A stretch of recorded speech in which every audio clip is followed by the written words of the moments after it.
Taong 2017 po, nagsimula po siya sa pagsusulat ng tula dahil meron akong nagugustuhan na babae. Kaya siya naging kanta na rin. Nagbaka sakali ako, baka sakaling natin siya. Nilakas ako na ng loob ko na nagsabi ako na i-entry ako doon sa open mic. Tapos doon ko na po unang-unang pinerform yung kanta na po yun.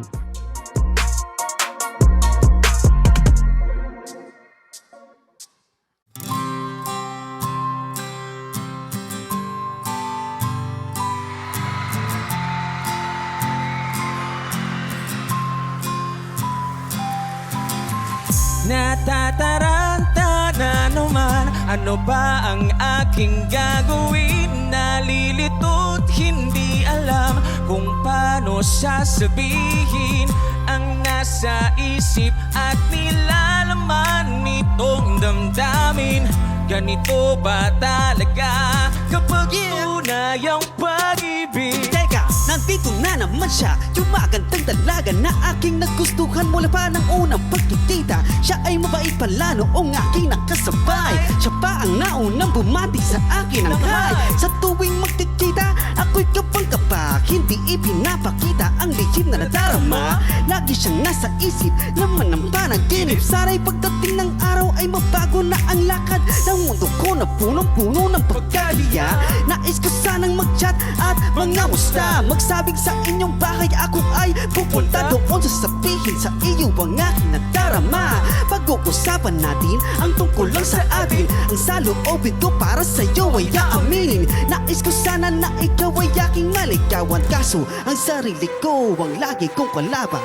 Natataranta na naman, ano ba ang aking gagawin? Nalilitot, hindi alam kung paano nga ba sasabihin ang nasa isip at nilalaman nitong damdamin.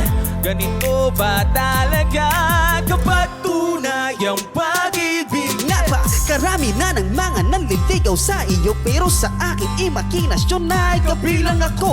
Aabutan ng roses at ng mga chocolates, at tuwing sasabitan linggo tayo ay magbe-date. Pupunta sa luneta while holding hands together. As long as you are with me, you will believe it forever. I will tell you sweet words with this awesome rhymes, at paparinggan kita ng makalumang pick-up lines. Pag-ibig ko sa'yo parang presyo na ng bilihin. Kahit maraming magalit, magmamahal pa rin. Kung sakali man magkulang ka, agad patatawarin. Pero ang halaga mo, mataas pa rin para sa akin. Pag-uusapan natin ang tungkol lang sa atin. Ang saloobin ko para sa'yo ay aaminin. Nais ko sana na ikaw ay aking maligawan, kaso ang sarili ko ang lagi kong kalaban.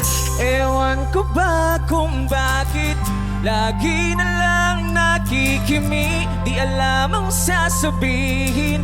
Dahil baka magkamali ang sabi ng iba. Gandun daw talaga, may halo na kaba, kasi tunay na mahal mo siya. Kaya maghahanda na ako sa susunod na pagkikita. Di na ako mag-aatubiling kausapin ka, upang yayain na kumain sa labas, gumala sa mga mall, manood sa cinema. Susuotin ko na ang pinakamagarap kong damit, long sleeve na nakatupi, pantalon na medyo big, wala nang atrasan to, maglalakad lang taas noo. Suot mamahaling kong relog, halos paligo sa pabango, pero sa aking paglalakbay bigla akong natapa. Lumaya nakakahiya sa gitna pa ng kasada. Buti na lang may tumulong sa akin na makabangon, pero laking gulat ko, ikaw na pala yun. Bigla na lang ako nataranta at di ko na napigil na sabihin sa iyo ang matagal ko nang nililihim. Gusto kita, nais kitang maligawan, nahiya lang ako, kaya ngayon mo lang nalaman. Natataranta na naman, ano ba ang aking gagawin? Nalilitot, hindi alam kung paano sasabihin ang nasa isip at nilalaman nitong damdamin. Ganito ba talaga kapag tunay ang pag